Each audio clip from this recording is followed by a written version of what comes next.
Banking, the greatest scam on earth.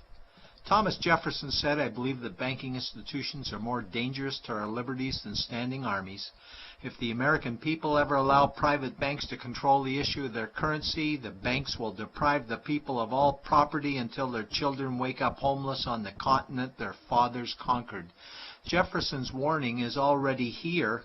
40 million Americans are living on food stamps. Millions more are now homeless, living in tents, all because of one institution, the Federal Reserve System. The Federal Reserve is a group of private bankers who have stolen the money creation process from the American people. Most people still believe the Fed is an agency of the government working in our best interests. It is not.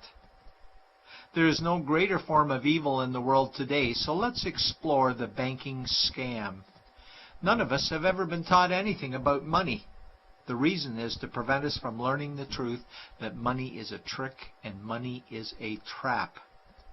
When solving any crime, there's a universal truth: follow the money, but with the banking scam, follow it backwards. Where does money come from? The world's money supply is always growing. Where does all the new money keep coming from?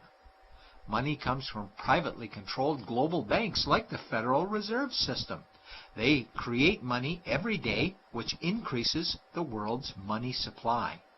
Because all banks are either owned or controlled by private bankers, the real question is, how do private bankers create new money? And the answer is they create it out of thin air. Bankers create money out of nothing. They make it up. It is a fiction. Wow. Godlike power to create something of value out of nothing. A stroke of a keyboard and money is created. In fact, only 3% of the world's money is even in the form of bills and coins, which means 97% of all money in the world is just numbers typed on a computer screen. This is part one of the banking scam. Money is created out of nothing. The second part of the scam is this phony money is issued as debt. What is debt exactly? Well, when you consider we work our whole lives to pay it off, you could say debt is slavery. But whose debt is this phony money? It's our debt, all of it. It's our debt when we use credit cards, we get student loans, borrow money for mortgages, all bank borrowing. And it's our debt again when the government borrows, which is each and every day.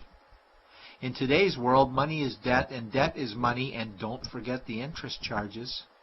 Money equals debt and debt equals slavery, therefore money equals slavery. Our monetary system is a carefully concealed system of slavery. Why? Because our government can create the same money for free with no interest charges, just like they used to, as the Founding Fathers designed it inside the United States Constitution for our protection against private bankers. The third part of the banking scam is very evil. When bankers create money from nothing and issue it as debt, they only create the principal portion of the debt. They do not create the money for the future interest payments. There is not enough money in existence for all of us to make our interest payments. In fact, our money creation system is even mathematically impossible. Money issued by the banks, principal debt, does not equal the money demanded back to the banks, principal plus interest. We are forced to play a game of musical chairs to see who can make their debt repayments. This guarantees a world of bankruptcy, competition, and scarcity of money. For example, we go to the bank to borrow money for a house, let's say $100,000. The moment we sign the loan document, the bank creates the money out of thin air. A $100,000 debit gets registered for us and a $100,000 secured credit for them. Then one of two things happens. Either we give the bank 30 years of labor making house payments totaling $300,000 for the original $100,000 we borrowed, or the bank takes our house. The bankers get either our labor for life or our house, and often they get both, all from money created out of thin air and issued as debt, for money made out of nothing. This is why all the bankers end up with all the assets. The fourth part of the banking scam is inflation. People think inflation is prices and costs increase. A better answer might be the value of our money always goes down. Inflation is created every time the central banks print money, which is every day. Where does all this new money get its value? The answer is it steals its value from the existing money supply, where our savings are. Our savings are disappearing because of the new money they're printing. If money creation was in balance with goods and services, there would be no inflation. Prices would stay the same. But the reality is banks always print money, driving prices ever higher, which steals the value of our savings, making them disappear. Since the private bankers created the private Federal Reserve in 1913, the United States dollar has lost 97 cents in purchasing power.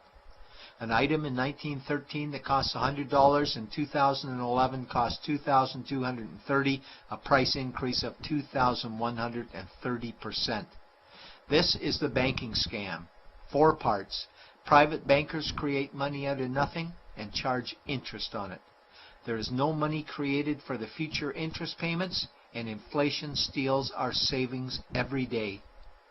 In order for the banking scam to be pulled over our eyes, the bankers need help from the likes of paid-for politicians and appointed civil servants, military-industrial complex, mainstream media, multinational corporations, and the bankers' good buddies.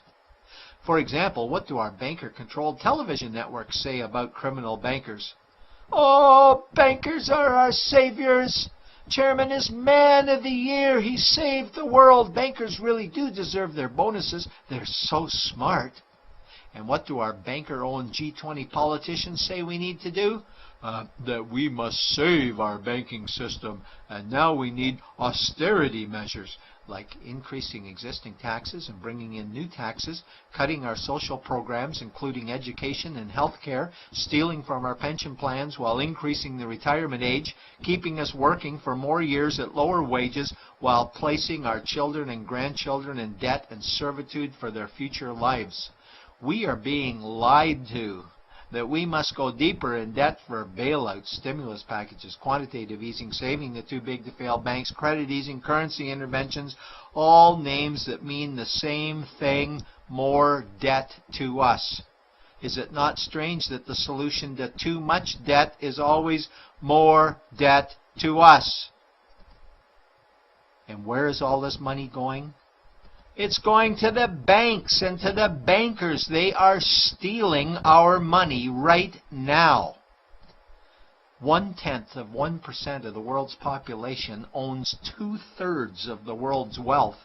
This means that 99.99% of the world's population own less than 1/3 of the wealth, a decreasing amount because these guys are stealing it.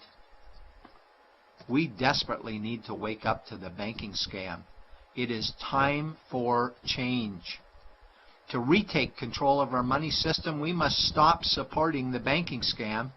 Lincoln said the government should create all the currency and credit needed to satisfy the spending power of government and the buying power of consumers. Money will cease to be master and will then become servant of humanity.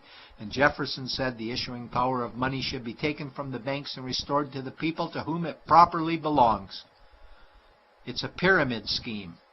And we, the people, are the bottom layers of the banking pyramid. Without our support, the banking scam collapses. We have to do it ourselves. Wake up, get active, wake others. Remove our money from the bank.